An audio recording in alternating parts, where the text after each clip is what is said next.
Hello there, I'm Tom Wiggins. And I'm Emily Elias, and this is Desert Island Dips, the podcast where we pit condiment against condiment and ask, if you were trapped on a desert island, which 5 dips would you take with you? So far, the island is home to tomato ketchup, brown sauce, English mustard, sriracha, and ajika. Woo woo! It's not changed for a while, but we decided, I think last time, that's not a problem. Big deal, guys. Because you lot aren't here for big changes, changes every week. You're here to find out what the best is, and that's what we're doing, right? Yeah, and the subtle Bowie references. Yeah. This week we are going to complete the Grand Mustard trilogy, which I think everyone is familiar with, right? I should probably say what they are, right? Yeah. English mustard, American mustard, and this week French mustard. A little bit of a recap, probably, before we go into the. No, just like we decided that there is a trilogy of mustards, although some would argue there are more. There's definitely more. And we're Those not are the three saying main that ones. they don't have an equal and important place. We're just saying we're not going to talk about them. Well, we could right now. possibly do. I was thinking that maybe we could include some of the others in this one, but then there's so much to talk about that we won't have time to do. It'll turn into like a Peter Jackson quadrilogy thing where it's like, or The Lord of the Rings didn't need 16 parts. no, it didn't. You're right. I thought maybe we could do a possibly, if necessary, we could do a sort of mustard roundup, a bit like a DVD extra at some point.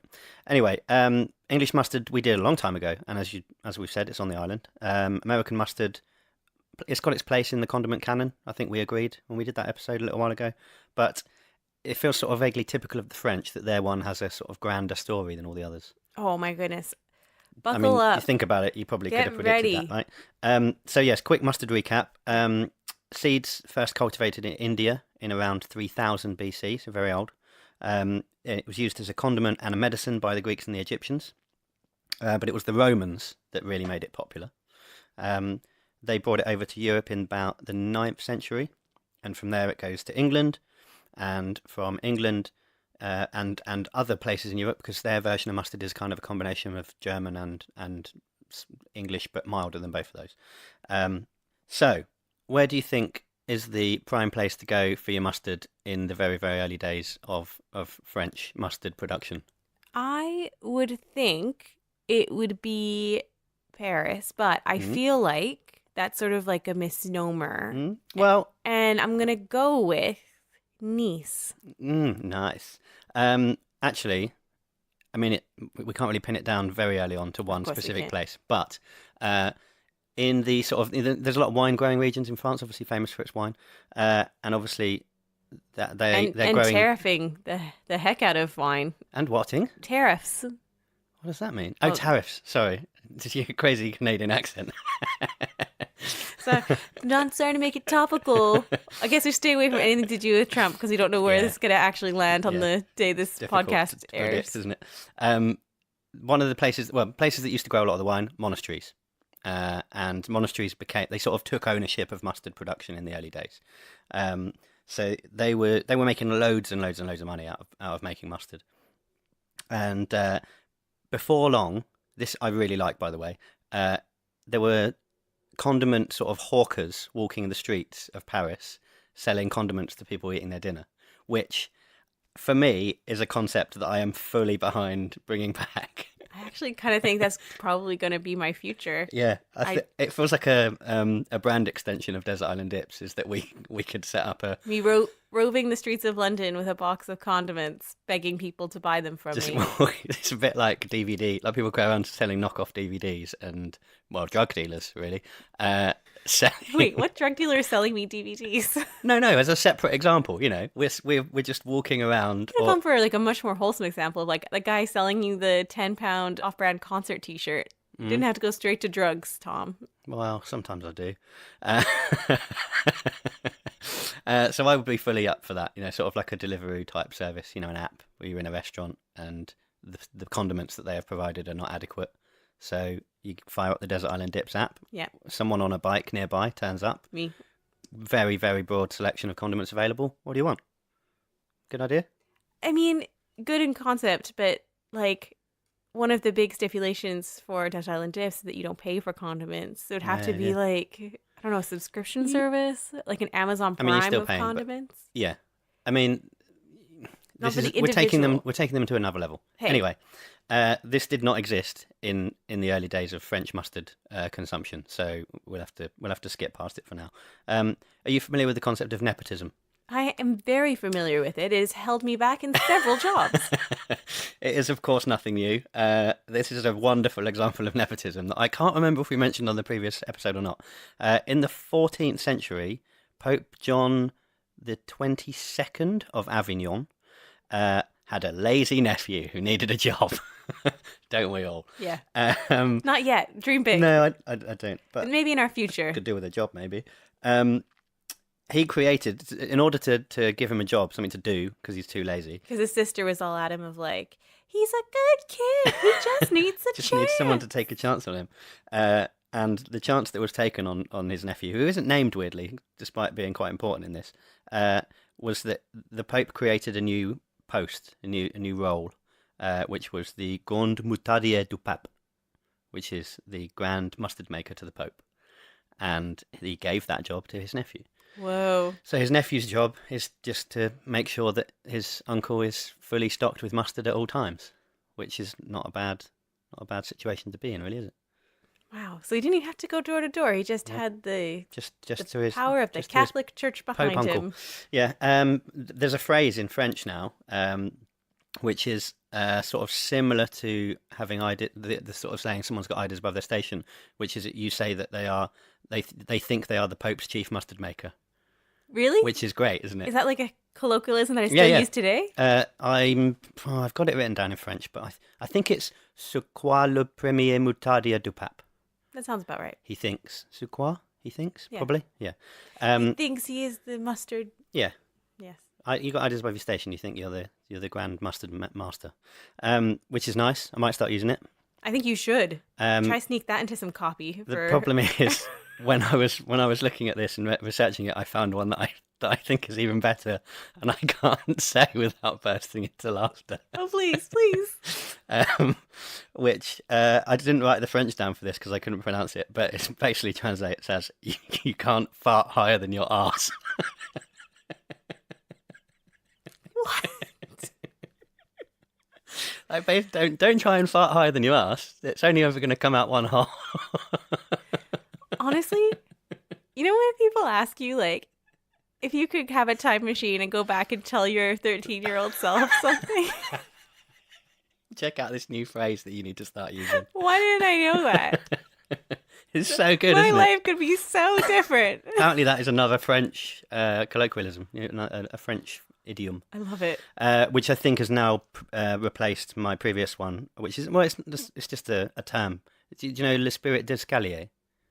I feel like I should. I feel like I'm letting down Spirit of the Madame Staircase. Francisco right now. Spirit of the Staircase. So it means, if you have a big, sort of conflict or an argument with someone, and it's only after you've left that you think of the, amazing thing that you should have said that would have, totally won you the argument. Yeah. That's the spirit of the staircase. I can't speak. That's the spirit of the staircase. So the Pope's nephew lived near Dijon, which is in the region of France called Burgundy, very famous for its wine production. I now regret saying Paris. Clearly Dijon. What region did it come from? Dijon. Well, Dijon's a city, so... Well, I'm still... Yeah, either way, I'm a dum-dum. When you think about it now, it is an obvious thing to say, yes. But Dijon is a specific type of mustard, which is, I think, the one that we are really talking about here. So clearly, at that point, Dijon is an important centre for mustard production, but Dijon mustard doesn't actually exist at this point. Okay.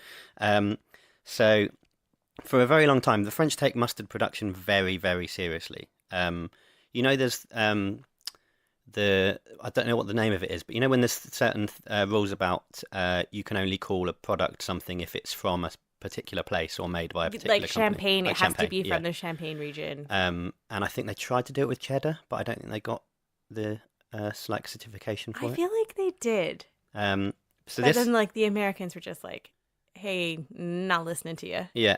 So they didn't, certainly now it is not the case with Dijon mustard, but they still had loads and loads of restrictions and rules about what you could use to make mustard, the ingredients, how you could do it, the ingredients you could use. I think even the utensils that you could use to make it, it was proper locked down. One of them was basically that the only thing you could put in it was good seed and suitable vinegar. I'm doing air quotes there. Good seed and suitable vinegar, which good seed sounds horrible, but good mustard seed, Good basically. seed. So very simple. Good seed sounds like a euphemism for something else. But it's very, very simple ingredients. Nothing, no other stuff that you're allowed to add in to change it up, basically. Purists. Because all mustards are basically made in broadly the same way. Another quick recap: you crush the seeds, and then you mix it with a liquid of some sort, usually vinegar. I think just water sometimes. I believe it was water. Yeah. And it was all about the milling process that really defined like the mustard. And with American mustard, they'd added turmeric, and that was how you got the color. That's why it's very yellow, and English as well, yeah. And but you don't tend to get that in French mustard, so it's quite often brown. And also more whole grainy, more thicker, basically. Mealy. More chunks to it. Like still sort of the seeds were still almost not full, but bigger. Because apparently I didn't remember this. We must have talked about it when we recorded it. But Coleman, they were the ones that worked out how to get it right down to the very fine powder, so that you get that very smooth mustard. Yes. Before that, it was all a bit rougher. Wasn't it the woman from Derbyshire who figured it out, and then Coleman's took it off of her? Yeah, it might have been. Yeah. It was, because she was a feminist icon who sold her mustard to the king. Yeah. Mrs. We can't just sit here trying to think of her name. We're never going to remember it. I'm not going to reopen that Word document that tells me what it is. So then in about, 1634, they passed a law in France to say that Dijon was the only place you could make mustard in France, which, that's pretty serious. The Dijon mustard but farmers at this point, we're probably lobbying real hard for that. Weirdly, at this point, Dijon mustard as we know it was still not a thing. It was just because of it was just the region. It's this is our region. Yeah, people, kings had their own. Get out of here, Bordeaux! And they this is ours. Exactly. This didn't last all that long in the grand scheme of things. So apparently, mustard actually started to decline in popularity. Maybe because they were so restrictive about who could make it and all this kind of stuff. Probably people getting a bit bored of all that nonsense. But in 1747, the House of Maille, which is a mustard producer from Paris, opened up. They opened up their first boutique in Paris in 1747, and became the official supplier to the court of Louis XV.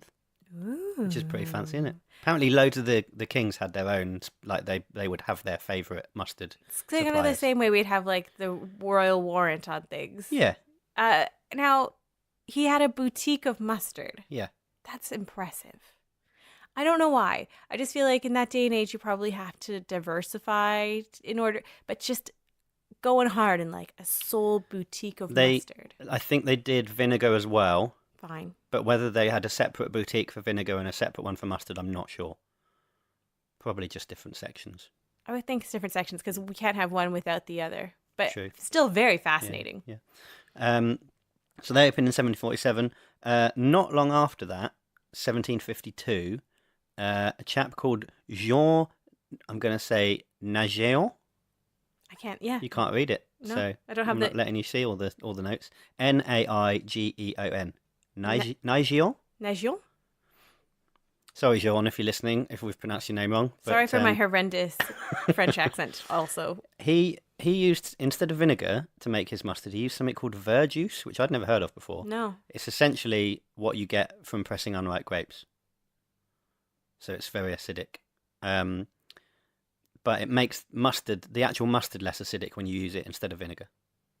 Okay. And basically that's what invented Dijon mustard as we know it today, was using this verjuice instead of vinegar. Are you familiar? You may only be familiar with it in the way that I was only familiar with it. Grey Poupon? I am very familiar with the ad campaign for Grey Poupon. Okay, so that was a very 90s thing, I feel like. And now that we're embracing the 90s again and not pretending that it didn't happen. Yeah, everyone loves the 90s now. Yeah. I didn't know anything about that until Wayne's World. Wayne's World is my first introduction to Grey Poupon. Of course. And I enjoyed the scene without having ever seen the advert, so I didn't really know what he was going on about, but I still found it funny. And it's only in the age of YouTube where you can see the original advert that you go, oh, that's what they were getting at. Because it is quite a weird thing to do, isn't it, in the middle of a film. Yes. Yeah. But Grey Poupon, actually, two guys, Maurice Gray and Antoine Poupon. I'm so Like not the most disappointed by French that. people in the world. I'm glad that it's like amalgamation of both of their last names. Because if you told me it was like they were Gray and Sylvain, and I Yeah. was like, where did the Poupon Who's come Poupon? from? Où est Poupon? They have quite an important part to play in this because that is a Dijon mustard as well. And it was Maurice Gray who invented a machine which automated the whole process of processing the mustard seeds. So, in terms of sort of popularizing Dijon mustard and making it probably well, just because the levels of production must have ramped up when they did this, pretty massive part to play, I think, in making it a success. Condiment good guy? You know what? I didn't do too much more. How about we still give him the condiment salute Yeah, I think so. for innovation? Yeah, and having a great name. Yeah. And well, the company having a great name at least, and also that scene in Wayne's World because Made the how film. would we be otherwise? What other scene in Wayne's World are you quoting to me other than the Grey Poupon scene? What It's I will do, it's iconic film. what will do afterwards is share with you and anyone else who wants it my playlist of YouTube videos, which is in entirely Wayne's World clips dubbed into French. Just as funny, sometimes even funnier. See, if you needed a reason to follow us on social media, got one. Because that's where we'll be posting. Yeah, you know the hockey scene when they're playing hockey in the street? Yeah. That's one of them. The gun rack one. There's loads. Engagement! Engagement! Where were we? There we are. Today, Dijon mustard does not have verjuice in it anymore, probably because it's a hassle. I don't know. They use white wine instead. It's probably easier to get. That's pretty French and fancy, Yeah. though, isn't it? Yeah. And as we were talking about things only being able to be called things if they're made in the region, Yeah. doesn't apply. So In fact, we could make a Dijon mustard in this absolutely, yeah. desert island. It's just been classified as like a variety rather than a sort of specific. I don't know what you would call it, but Take that. apparently most Dijon mustard now is not made in Dijon, which is not that surprising, really. There's like a few artisanal mustard makers left there, but most of them are elsewhere in France. I bet they have boutiques. Almost certainly. And what I think is interesting about it is that you can get different styles of it. Like you can get a smooth version and you can get a coarse one, and then there's one that's sort of halfway in between. So it's kind of not defined by its consistency, which the other ones sort of are to an extent, I suppose, and colour. I want to talk a little bit about Mai again, the House of Mai. Let's go back to the House of Mai and their wonderful boutique. They really just did not care for this whole only good seed and suitable vinegar rule, because I mean you've probably seen them. You just don't really notice. They're quite a fancy looking jar, and they do sell them in supermarkets. But if you go on their website, they're like a proper fancy. I'm using the word boutique when I talk about them for a reason. It's like a proper fancy high end mustard seller, and I think you can walk past it quite easily without really noticing what it is. But on Piccadilly, just down from Green Park Tube Station in London. You mean where the Ritz Hotel is?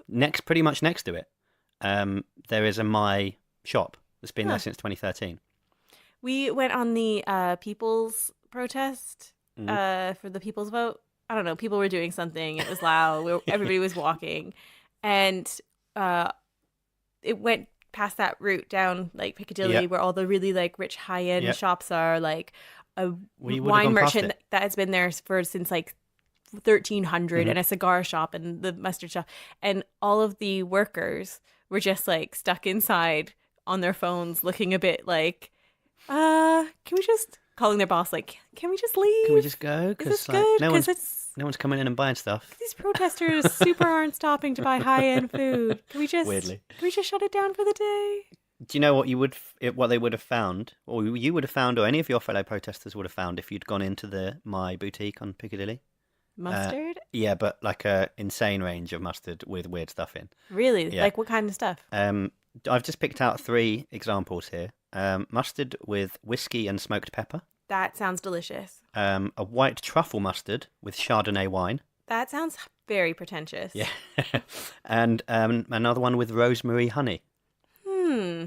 The good thing about all of these are variants of mustard that they sell that are what's known as freshly pumped. So you, rather than buying them in a jar that's been Manhandled and sealed in a factory somewhere, and who knows?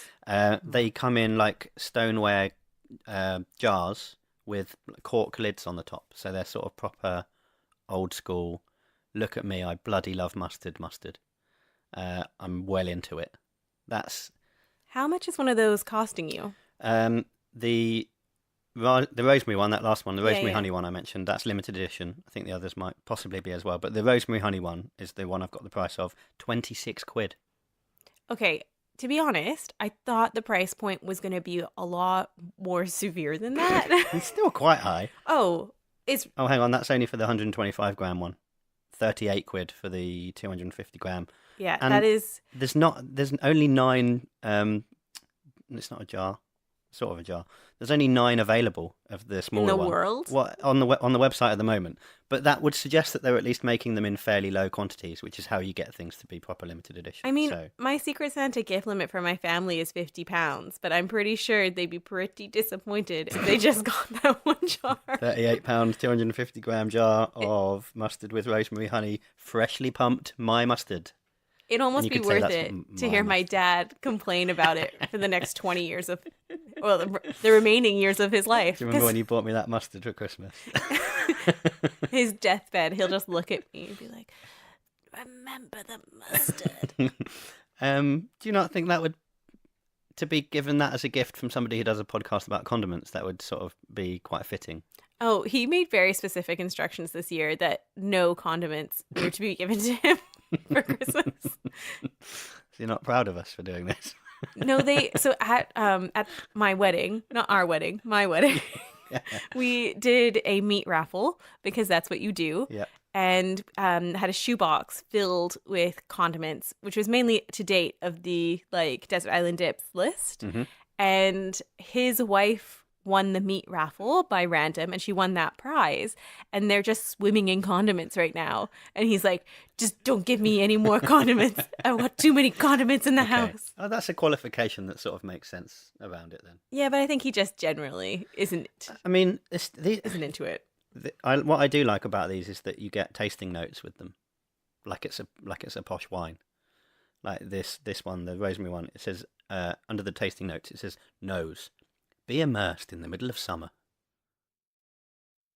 Is that it? Yeah. Then it says palate, the perfect combination between the sweetness of the rosemary honey and the pungency of the mustard. I think they could spring for a better copy editor than I this. think so too. I might send them an email. Associations: duck, poultry, cheese such as goat's cheese or camembert, and melon salad.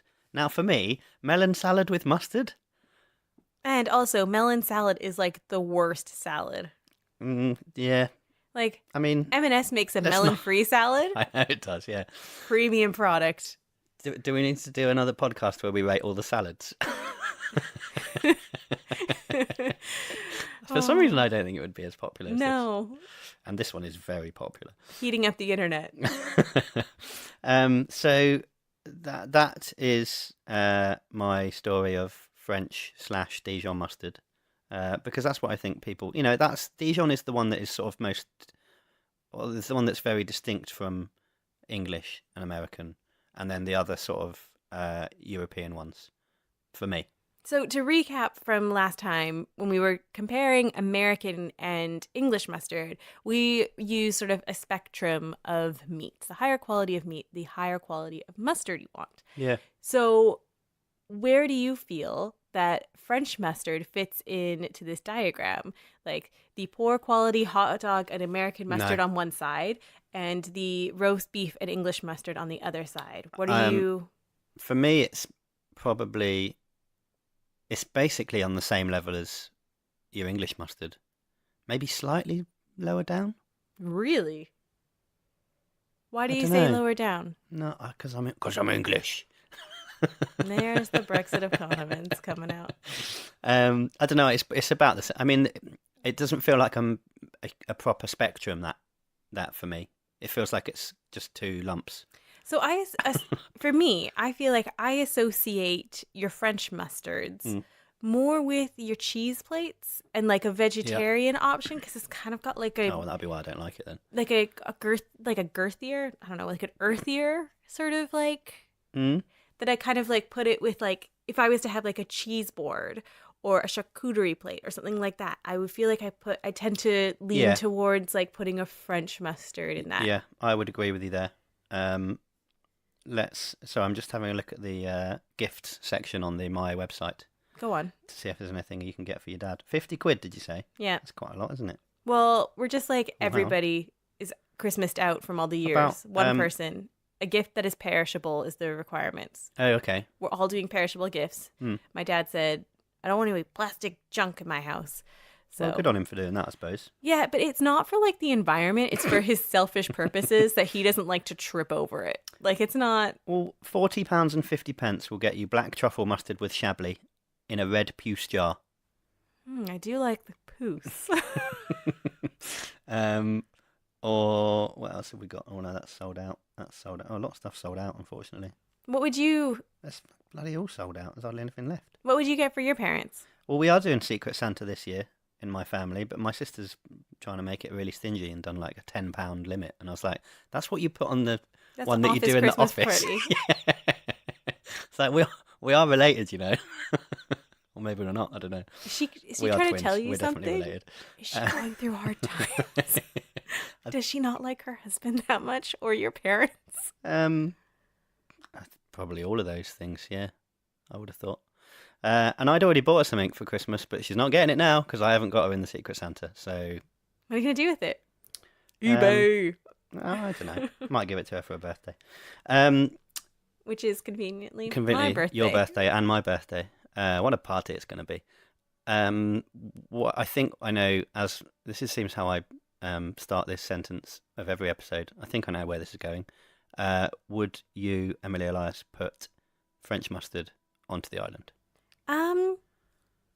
I mean, if you said yes now, it would be a massive shock. Yeah, I think I would take French mustard over English mustard. Really? Yeah, because the island recap, ketchup, brown sauce, English mustard, sriracha, and ajika. I think I would actually prefer a French mustard to an English mustard.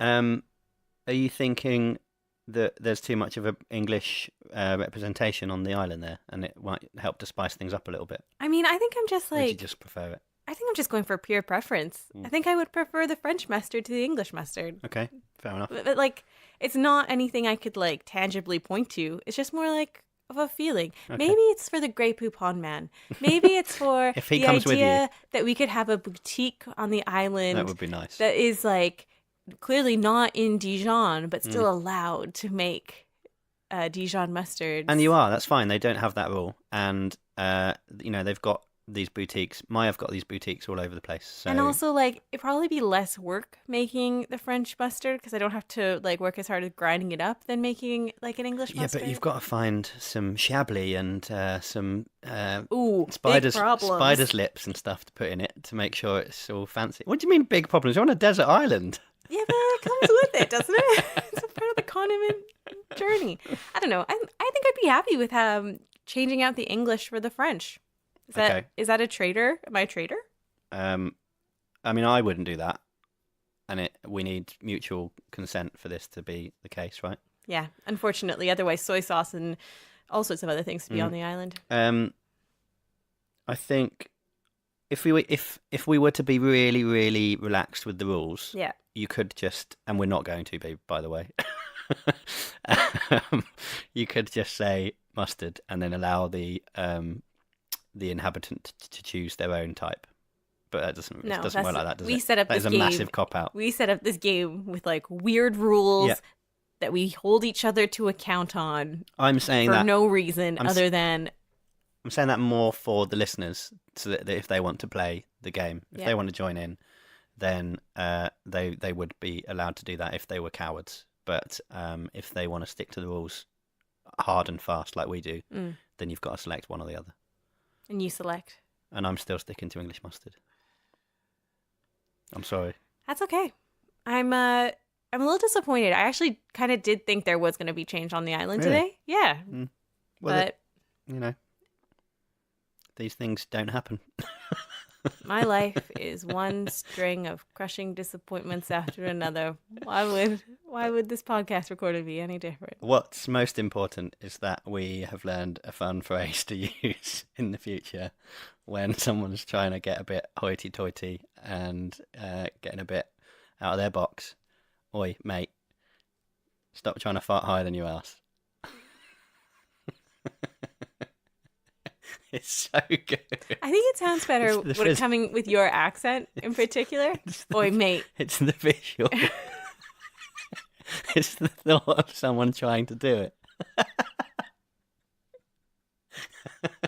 I don't know where they would be trying to fart from. Why can't they teach that in our French classes? French lessons way more useful than I live in wherever. Yeah, I can't remember how to say that even. So Or where's the library?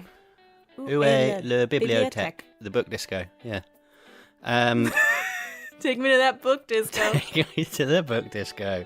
Thanks very much for listening, everyone. We're on social media, as everyone is, at Desert Island Dip on Twitter. Single dip. We're on Instagram. Desert Island Dips, and Facebook as well. Desert Island Dips. And we've got an email address, which is desertislanddips@gmail.com. Yeah. Yeah. Send me your emails, please. If you're lucky, we'll post a link to my playlist of Wayne's World. What do you mean if you're videos lucky? dubbed It's into happening. French. That is happening. I've got to check they're all still there. Things get taken down, don't they? I don't watch it that regularly, weirdly. Copyright infringement pending. That playlist will be there. And also, I'd like to know if people have got any other fun sort of phrases from foreign languages that I should be using. That'd be nice, wouldn't it? That'd be great. Yeah. Okay, thanks very much for listening. We will see you next time on Desert Island Dips. Bye. Bye.